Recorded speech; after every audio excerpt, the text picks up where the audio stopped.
Assalamualaikum warahmatullahi wabarakatuh. Bismillahirrahmanirrahim.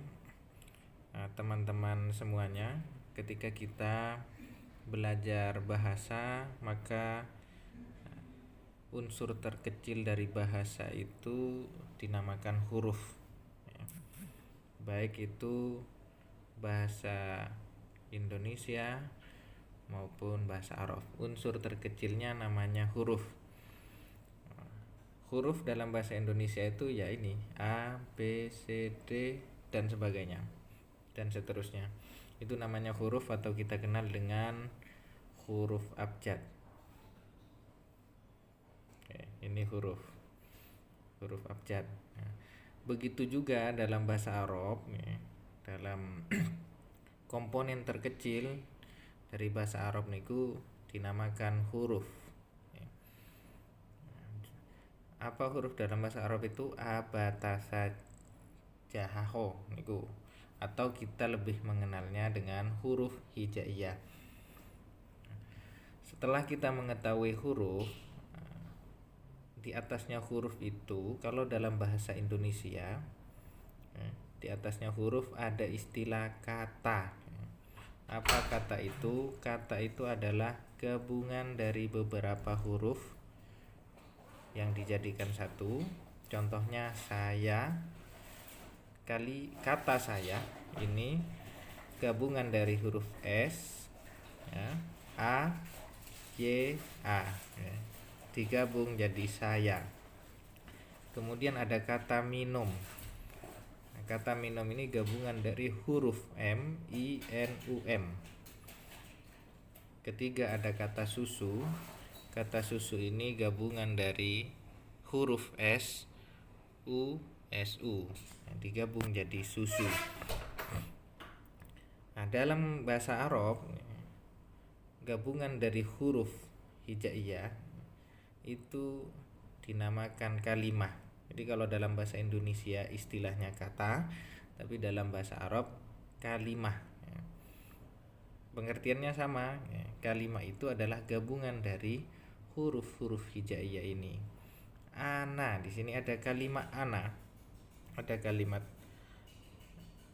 alif, nun, jadi kalimat ana. Ashrobu, ada kalimat alif, shin, ro dan ba, minum. Labanon, ada kalimat labanon, itu gabungan dari huruf lam, gabungan dari huruf ba, non, sehingga disatukan jadi labanon. Setelah kita memahami kalimah, kalau dalam bahasa Indonesia tingkatan di atasnya itu ada istilah kalimat. Jadi ada huruf, kata, kemudian kalimat. Di dalam bahasa Indonesia, kalimat itu adalah gabungan dari beberapa kata. Saya minum susu. Saya satu kalimat, minum dua, susu tiga, digabung jadi satu kata maksud saya. Minum kata kedua, susu kata ketiga, digabung jadi saya minum susu. Ini dalam bahasa Indonesia disebut kalimat. Kalau dalam bahasa Arab, gabungan dari kalimah itu ada yang menamakan kalam, ada yang menamakan kalim, ada yang menamakan qaul. Contohnya ana ashrobul labana, saya minum susu. Ana satu kalimah, ashrobu dua kalimah kedua, al-labana kalimah ketiga, digabung jadi satu. Ini dalam bahasa Arab dinamakan dengan istilah kalam, ada yang mengatakan kalim, ada yang mengatakan qaul. Nah, ini ya, kunci untuk bisa memahami bahasa Arab, kunci paling penting, paling urgen dalam memahami bahasa Arab, kita harus bisa membedakan kalimah. Harus bisa membedakan kalimah ini. Oleh karena itu, di sini kita akan membahas mengenai kalimah. dalam bahasa Arab itu kalimah itu ada 3. Aqsamul kalimah ini ya, pembagian kalimah. Yang pertama ada kalimah isim, yang kedua ada kalimah fi'il, yang ketiga ada kalimah huruf. Jadi kalimah itu ada 3. Ada kalimah isim, ada kalimah fi'il, ada kalimah huruf. Kita bahas satu-satu. Apa kalimah isim itu ya? Kalimah isim itu kalau secara definitif gampangnya kata benda atau kata sifat ya. Ini contohnya kata saburotun ya. Kata saburotun ini adalah kalimat isim ya. Karena saburotun maknanya papan tulis, dia benda ya. Atau Allahu akbaru. Akbaru ini adalah kalimah isim ya, karena dia adalah kata sifat. Atau rojulun jamilun misalnya, laki-laki yang ganteng. Jamilun itu adalah isim ya, kalimah isim karena dia adalah kata sifat. Nah, selain kita memahami definisinya, bagaimana caranya kita mengetahui suatu kalimah itu adalah kalimah isim atau kalimah fi'il atau kalimah huruf? Kita harus mengetahui tanda-tanda isim. Tanda isim ini ada 3. Yang pertama al. Setiap kalimah bahasa Arab yang ada alnya maka sudah pasti itu adalah isim. Contohnya as-saburatu. Gak usah diragukan lagi, niku adalah isim karena ada al di sini. Yang kedua tanda isim adalah tanwin ya, saburotun. Kalimah saburotun ini tunnya nih ada tanwinnya di belakang, tak marfutohnya. Maka jenengan gak usah ragu, setiap kalimat yang ada tanwinnya itu sudah pasti isim. Tanda yang ketiga itu khofat atau huruf khofat. Contohnya fis saburoti, fi di sini huruf khofat, as-saburoti irobnya khofat ya, harkat kasroh. Maka kalau ada kalimat yang dimasuki huruf khofat sehingga di irobnya khofat, maka sudah pasti itu adalah kalimah isim. Apa saja huruf khofat? Niki huruf khofat ini: min, ila, an, ala, fi, ruba, ba, kaf, lam. Ini adalah huruf khofat. Nah, ditambah lagi huruf kosam, karena huruf kosam ini huruf sumpah, itu juga mengkhofatkan kalimat yang jatuh setelahnya. Contohnya billahi, ba ya, huruf kosam yang pertama ba, billahi. Tallahi, hi khofat, wallahi huruf waw, ta. Jadi ba, ta, waw adalah huruf kosam. Ketika ada kalimat kok dimasuki huruf kosam, maka dia sudah pasti isim. Kalimat-kalimat sumpah dalam Al-Quran banyak, wal asri, wal fajri. Nah, itu wawunya adalah wawu kosam. Nah, ini jenengan harus menguasai pertama aqsamul kalimah. Yang pertama kalimah isim. Nah, definisinya harus hafal, tanda-tandanya harus hafal. Tandanya hanya 3 ini: al, tanwin, khofat atau huruf khofat. Yang kedua, pembagian kalimat yang kedua itu ada kalimah fi'il. Kalimah fi'il secara definisi adalah kata kerja. Doroba, memukul, nasoro, menolong. Setiap kata kerja sudah pasti fi'il. Atau kita bisa melihat kalimat itu dari tanda-tandanya, tanda-tanda fi'il.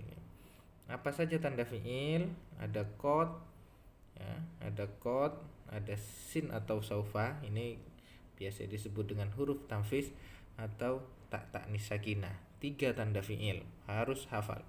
Qad contohnya qad koma, maka kalimat koma ini sudah pasti dia fi'il karena bisa dimasuki qad. Yang kedua, tanda fi'il adalah sin atau saufa. Contohnya saya'lamuna. Kalimah ya'lamuna ini adalah kalimah fi'il karena bisa dimasuki sin. Kemudian juga kalimah saufa. Saufa ta'lamuna, kalimah ta'lamuna ini dia adalah kalimah fi'il karena dimasuki saufa. Ya. Tanda fi'il yang ketiga adalah tak ta'nis sakinah. Apa tak ta'nis sakinah? Tak yang menunjukkan perempuan yang berharkat sukun. Ya. Contohnya qad qomat as-sholatu. Salat sungguh telah diberdirikan, ditegakkan. Atau zahabat Aisyatu ilal madrasati. Aisyah pergi ke sekolah.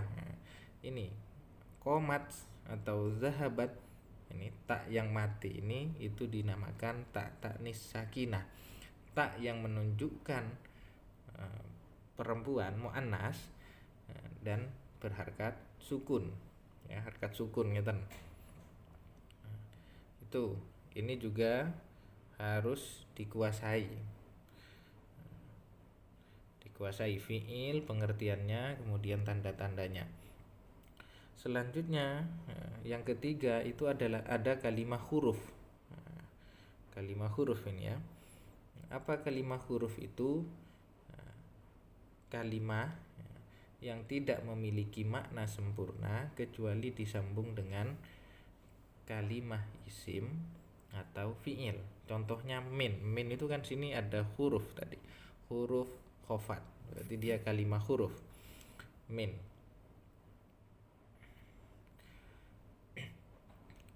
Min maknanya dari. Dia tidak bisa dimengerti kecuali disambung dengan kata al-madrasati. Min madrasati maknanya menjadi sempurna, artinya menjadi sempurna, yaitu dari sekolah. Selanjutnya, huruf itu tanda-tandanya apa? Huruf itu tanda-tandanya dia tidak bisa dimasuki tanda kalimah isim atau tanda kalimah fi'il. Makanya lam yasluh lahu alamah. Tidak bisa dimasuki tanda isim ataupun tanda fi'il. Oleh karena itu materi mengenai kalimah ini harus benar-benar dikuasai, baik definisinya maupun tanda-tandanya. Karena seluruh kalimah atau kata, kalau kita gampangnya, dalam Al-Quran itu yang jumlahnya ratusan atau ribuan, itu hanya terdiri dari salah satu dari 3 kalimah tadi. Saya contohkan, Bismillahirrahmanirrahim. Kalimat bismi ini dia itu kalau enggak isim, fi'il ya huruf. Tinggal kita lihat dari tandanya. Kalau kita flashback tadi kepada tanda-tanda kalimah isim, fi'il dan huruf, maka bismi ini adalah kalimah isim karena dia khofat dan ada huruf khofat ba. Dan demikian juga kalimat Allahi. Ini kalau enggak isim, fi'il ya huruf. Ar-Rahmani juga demikian, kalau enggak isim, fi'il huruf. Ar-Rahimi juga demikian, kalau enggak isim, fi'il ya huruf. Jadi semua kalimah dalam Al-Quran atau kalimah bahasa Arab yang kita temui dalam kitab kuning itu hanya terdiri dari 3 pembagian kalimah itu. Kalau enggak isim, ya fi'il, ya huruf. Itu yang harus diketahui paling dasar dalam metode pengembangan membaca kitab. Untuk memudahkan kita mengingat pembagian kalimah ada berapa, tanda-tanda kalimah isim, tanda fi'il, kemudian huruf, itu kita dipermudah dengan nadom. Ini pakai nadom emriting. Yang paling atas aksamul kalimah. Ini nadhom mengenai pembagian kalimah ya. Lismin wa fi'lin summa harfin tangkosim wa hadhihi salatsuha hiyal kalim. Yang pertama pembagian kalimat itu ada lismin, yang kedua fi'lin, summa harfin. Jadi ada 3 kalimat itu. Kalau enggak isim fi'il ya huruf. Kemudian setelah kita mengetahui bahwa kalimah itu ada 3, kita menuju pada tanda-tanda kalimah isim dulu. Ini nadhamnya kalimah isim. Fal ismu bit tanwini wal khafdi urif wa harfi khafdi wa bilami wa alif.